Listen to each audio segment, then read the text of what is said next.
Thousands of years before the Clone Wars, the Jedi Order faced an extinction event so catastrophic that it nearly eliminated the Order entirely. During the era known as the Sith War, the Jedi faced coordinated attack from a resurgent Sith civilization that had been hidden in the unknown regions for millennia. The Sith emerged with overwhelming military superiority, weaponized dark side knowledge accumulated across centuries of isolation, and a strategic doctrine designed specifically to dismantle Jedi Order infrastructure and eliminate Force-sensitive individuals across the galaxy. The Jedi Order suffered losses that exceeded 90% of their active membership during the war's peak. Thousands of Jedi Knights, Masters, Padawans, and Temple staff were systematically hunted down and executed. Entire Jedi temples were stormed and razed, their archives burned, their training centers destroyed, and their accumulated knowledge scattered across the galaxy. The Sith specifically targeted Jedi younglings and Padawans, understanding that eliminating the next generation was more strategically valuable than defeating experienced masters. The psychological impact of this purge was devastating.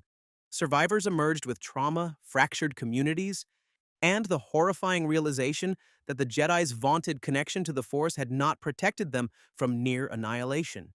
The order that survived was fundamentally changed, paranoid, militaristic, and obsessed with rebuilding what had been lost. The Sith War Purge demonstrated that the Jedi's greatest vulnerability was not individual combat skill, but coordinated, systematic elimination of their institutional structure. Ironically, the recovery from this purge led directly to the creation of the Rule of Two doctrine that would eventually define Sith culture for millennia. Recognizing that the Jedi's institutional strength required Sith evolution towards strategic thinking over numerical superiority. The Jedi who survived the Sith War carried psychological scars and institutional paranoia that shaped Jedi doctrine for thousands of years, creating a culture where caution, secrecy, and defensive posturing became fundamental to the Order's identity. Centuries after the Sith War, the Jedi Order believed it had finally achieved stability and security.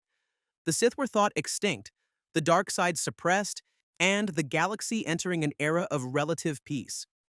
This catastrophic misunderstanding led to one of the most devastating purges in Jedi history, the Hundred-Year Darkness, when a new generation of Sith emerged from hiding and nearly destroyed the Order once again through systematic infiltration and internal corruption.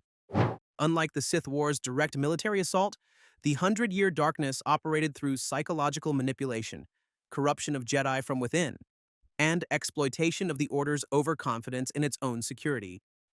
Sith agents infiltrated the Jedi Temple itself, corrupting promising young Jedi and turning them toward the dark side through promises of power that the restrictive Jedi philosophy refused to offer. Entire Jedi lineages were compromised. Masters were seduced by dark side teachings, Padawans were turned before their training was complete, and the very institutional structure the Jedi relied upon became a vector for Sith influence rather than a source of protection. The Purge reached its climax when the corrupted Jedi rose up from within the temple, slaughtering their brothers and sisters in a coordinated assault that the uncorrupted Jedi were unprepared to defend against. Thousands died not in honorable combat, but in betrayal by those they had trained and trusted.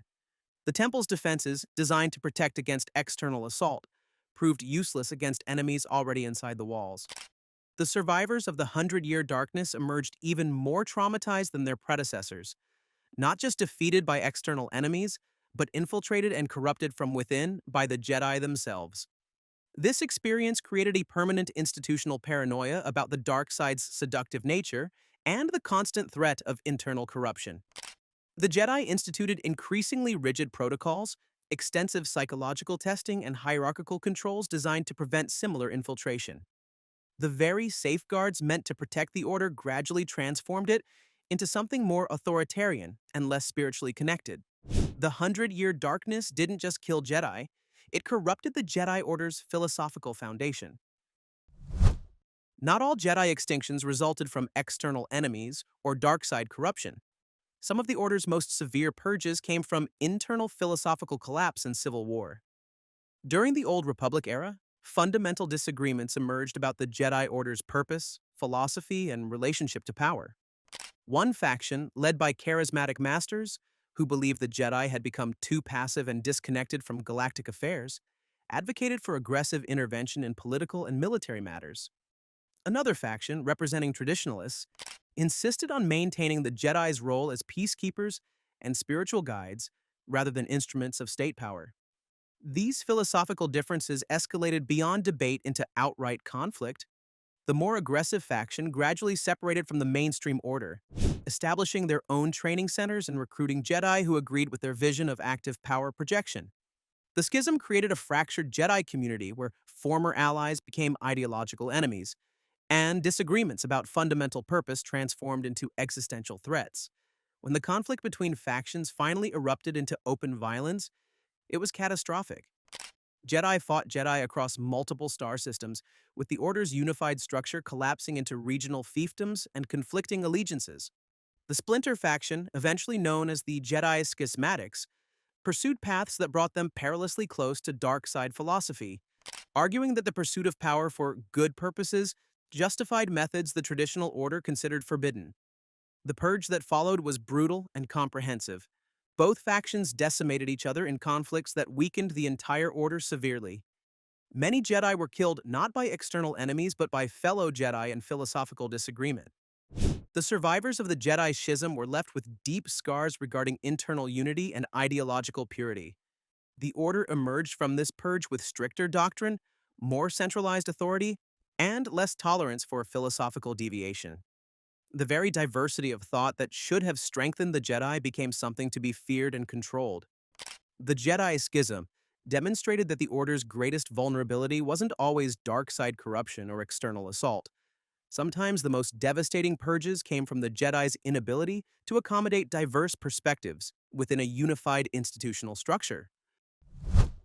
While some Jedi purges resulted from ideological collapse or dark side corruption, the Mandalorian Wars demonstrated how institutional destruction could result from prolonged military engagement and the gradual erosion of the Jedi Order's strategic and moral foundation.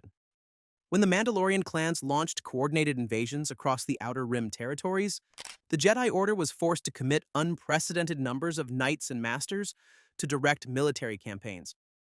For the first time in centuries, Jedi fought not as peacekeepers or spiritual guides, but as soldiers in a conventional war, commanding fleets, leading ground forces, and engaging in sustained combat operations. The physical casualties were staggering. Jedi died in greater numbers than at any point since the Sith War, not through spectacular dark side confrontations, but through conventional warfare, starfighter combat, and attrition across multiple battlefields. But the true damage extended beyond physical casualties into psychological and philosophical devastation. Young Jedi, many barely trained, were thrown into combat situations they were unprepared for, experiencing horrors that fragmented their connection to the Force. Masters compromised their spiritual principles to achieve military objectives, making tactical decisions that violated fundamental Jedi philosophy. The longer the Mandalorian Wars continued, the more the Jedi Order transformed into a military institution, rather than a spiritual one. Jedi who survived the Mandalorian Wars emerged fundamentally changed. Many suffered from what would be recognized as psychological trauma, haunted by the deaths they'd caused, the young students they'd lost, and the moral compromises required by sustained warfare. Some Jedi, including the legendary Revan, began questioning whether the Order's pacifist philosophy was even viable in a galaxy that refused to grant them peace. The seeds of future conflict were planted during the Mandalorian Wars. The Jedi had discovered that their spiritual connection to the Force was insufficient to protect them from determined conventional military opposition. This realization created strategic paranoia and pushed the Order toward militarization even during peacetime. The Purge itself wasn't a single catastrophic event, but a slow-motion institutional collapse caused by extended military engagement. When the Mandalorian Wars finally ended, the Jedi had suffered casualties exceeding 40% of their active membership, and the survivors were psychologically and philosophically fractured in ways that decades of peace couldn't fully heal. Between the end of the Old Republic era and the beginning of the Clone Wars, the Jedi Order experienced a purge so secretive that most of galactic history barely acknowledges it occurred. During a period of relative galactic peace, a conspiracy within the highest levels of the Jedi Order led to a catastrophic internal massacre that killed thousands of Jedi and nearly destroyed the Temple's most sacred archives. The conspiracy emerged from disagreement about how the Jedi should respond to the growing darkness they sensed in the Force but could not identify. Some masters argued for aggressive investigation and preemptive action. Others insisted on patience and meditation. This fundamental disagreement escalated when certain masters began secretly investigating Force anomalies and detected signs of active dark side manipulation affecting galactic politics. Fearing that revealing this discovery would create panic within the Order and potentially alert their enemies, a faction of senior masters decided to conduct secret investigations without temple approval. These unauthorized investigations led them to conclusions that terrified the Jedi Council, evidence suggesting that Sith had not been extinct, but had been carefully orchestrating events across centuries, positioning themselves for a galaxy-wide assault. When the conspiracy was discovered by the Temple's leadership, chaos erupted. The faction conducting unauthorized investigations was labeled as operating outside Jedi law and authority. Confrontations escalated from administrative discipline into physical violence within the temple itself. The massacre that followed killed over 500 Jedi, most of them young students and Padawans caught in the crossfire between master-level combatants. The temple archives were partially destroyed, and irreplaceable knowledge was lost forever. The surviving masters made a collective decision to suppress all official records of the massacre, fearing that revelation of internal Jedi violence would undermine the Order's credibility with the Senate and galactic governments. The Purge was officially attributed to a structural failure in the Temple's lower levels, causing accidental casualties. Most Jedi from that era were told nothing of the massacre. The survivors carried the trauma in silence. This hidden purge created a psychological wound within the Order that infected its entire culture. The surviving masters became obsessed with preventing future internal conflict, implementing even more rigid hierarchical controls and suppressing dissent. The very conspiracy that had caused the massacre, secret investigations by concerned masters, became forbidden. The Jedi Council transformed into something more authoritarian, more secretive, and less transparent. By the time of the Clone Wars, this institutional damage had created an order that was paranoid about internal dissent, unable to openly discuss serious concerns, and fundamentally fractured by hidden traumas nobody was permitted to acknowledge. In the years immediately preceding the Clone Wars, the Jedi Order suffered a purge so gradual and diffuse that many historians barely recognize it as a purge at all. As the Separatist crisis escalated and the galaxy descended into political chaos, the Jedi were deployed across thousands of worlds to negotiate, mediate, and prevent conflicts from erupting into open warfare. This deployment scattered the Order across galactic distances, separating Jedi from temple support, institutional protection, and the collective strength that came from unified community. Isolated Jedi, operating alone or in small groups on hostile worlds, began disappearing. Some were killed by separatist agents. Others were assassinated by mercenaries hired by criminal organizations. Still others simply vanished without trace, their deaths never officially reported or investigated. The Jedi Council was aware of these disappearances, but lacked the institutional will or resources to investigate comprehensively. The rapid expansion of Jedi deployments meant that the Order was stretched impossibly thin, and losses were accepted as inevitable casualties of conflict prevention operations.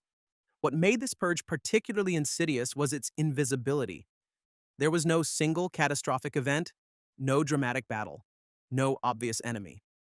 Instead, there was a slow, steady attrition of Jedi Knights and Masters across the galaxy, with each death isolated and seemingly unconnected to broader patterns.